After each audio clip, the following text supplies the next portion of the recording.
Приветствую, друзья! Как я уже говорил, компания SIMGOD выпустила целую линейку новых наушников, и сегодня я предлагаю рассмотреть их самую дешевую модель EVO 100P, они же Shark. Внутри стоит один 10-мм динамик, настройка сделана по Harman, да и смотрятся они весьма достойно. О них сегодня говорим. Поехали! Пришли наушники в небольшой блестящей коробке с веселой акулой, логотипом Hi-Res аудиосертификации, заводским графиком АЧХ и перечнем их технических характеристик. За звук здесь отвечает один 10-мм динамик с импедансом 32 Ома и чувствительностью 122 дБ. В комплект нам положили инструкцию и лишь один набор силиконовых амбушюр. Кабель тут, как обычно, мусорного качества, что подтверждается его сопротивлением в 95 сотых Ома на каждый из жил. Такое обязательно требует замены, например, на ТРН-ТН с соответствующими коннекторами и штекером. Сами чашечки пластиковые с одним отверстием для компенсации, средним по величине звуководом и большой железной вставкой с отдушиной. Сидит модель отлично, выглядит неплохо, да и с звукоизоляцией тут все в порядке. Вот так вот это все, друзья, и смотрится.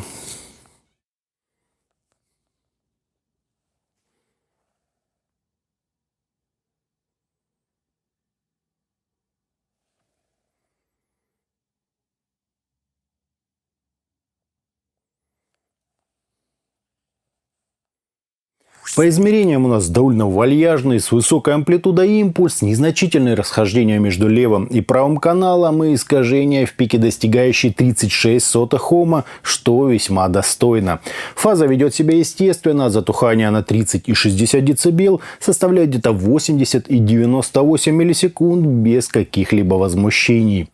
По АЧХ же мы имеем подъем низких частот на 9,5 дБ с правильным заходом на середину, еще более внушительное выделение области разборчивости, легкий пик на 8 кГц для усиления резкости звучания, компенсационная яма, которая к тому же служит для лучшего восприятия сцены, и два пика на 14,5 и 16,5 кГц, дабы высоких здесь всем хватало. Если сравнить это с KZ-ZVX, то у нас будет меньше баса и безопаснее акцент на 8 кГц.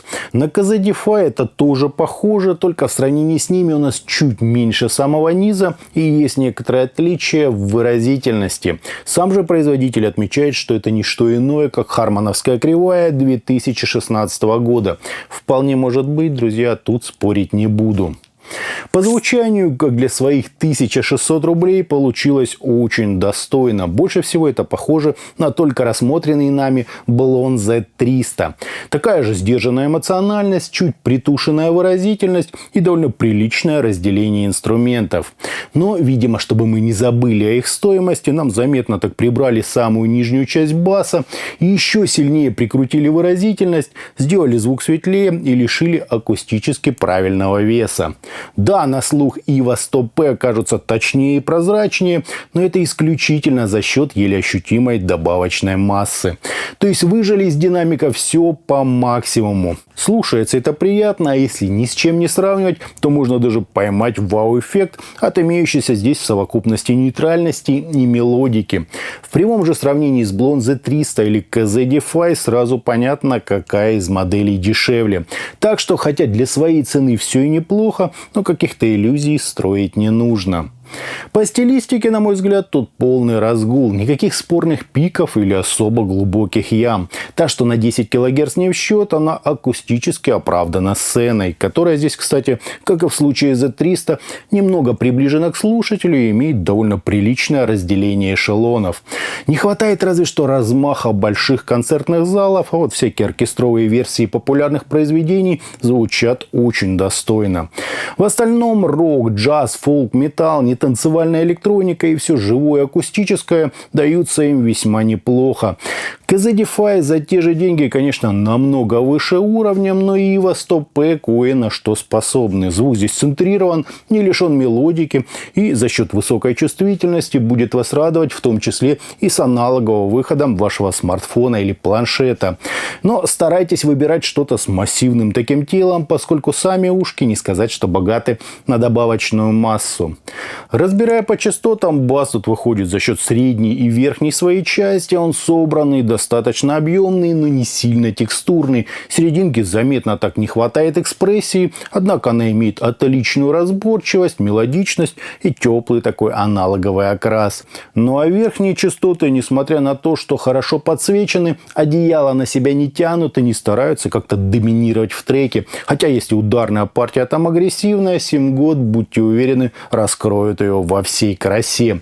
Лично мне данные наушники понравились. Если вы по какой-то причине игнорируете модели от Knowledge Zenith, то для такого серьезного бренда, как Симгод, это просто удивительно крутые наушники. Намного лучше всего того, что нам предлагают, скажем, Дуну. Я бы ими вполне мог бы пользоваться. Итогом, динамические наушники Симгод EVO 100P неплохо сидят, нормально выглядят. Кабель, конечно, сразу под замену, вот амбушюры с комплектом можно оставить. По звуку это все тот же узнаваемый динамический почерк с немного нейтральным характером, но без сухости и отстраненности.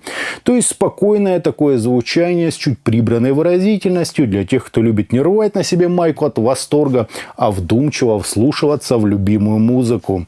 Как очевидный минус, лично мне тут не хватило саббаса, остальное все в принципе достойно. Пожалуй, это вторые наушники от Симгод, перед которыми я могу снять шляпу. А на этом у меня все. Это были наушники Симгод EVO 100P. Всем добра, подписывайтесь, жмите лайк и присоединяйтесь ко мне во ВКонтакте и Телеграме. Всем, друзья, добра.